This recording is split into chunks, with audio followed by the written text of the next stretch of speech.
Hi hello नमस्कार. हा क्षण माझ्यासाठी खूप गोड आहे आणि कायम आठवणीत राहणारा क्षण आहे. तर ह्या ताई आपल्या रूमा भाड्याने आहेत. त्यांच्या आई पण इथेच राहत होत्या आपल्या 2 नंबर रूममध्ये. तर त्यांनी गेल्या वर्षी संक्रांतीच्या टायमिंगला मला वाण दिला होता, म्हणजे हळदी कुंकू, तिळगुळ आणि बांगड्या भरल्या होत्या मला त्यांनी, त्यांच्या आईनी. तर ह्या वर्षी त्या आपल्या रूममध्ये राहत नाहीत. त्यांच्या आई त्या सोडून गेलेल्या आहेत, त्यांच्या फॅमिली इश्यूजमुळे त्या दुसरीकडे राहायला गेलेल्या आहेत.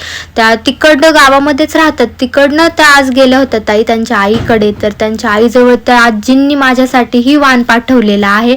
लक्ष करून गेल्या वर्षी त्यांनी मला बांगड्या भरल्या होत्या आणि ह्या वर्षी त्यांनी मला बांगड्या पाठवल्यात, वाण पाठवलंय.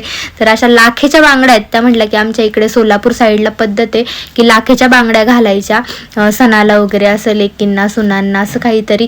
तर ह्या लाखेच्या बांगड्या मला त्यांनी पाठवलेल्या आहेत. हळदी कुंकू पुडीमध्ये मस्त भरून पाठवलंय.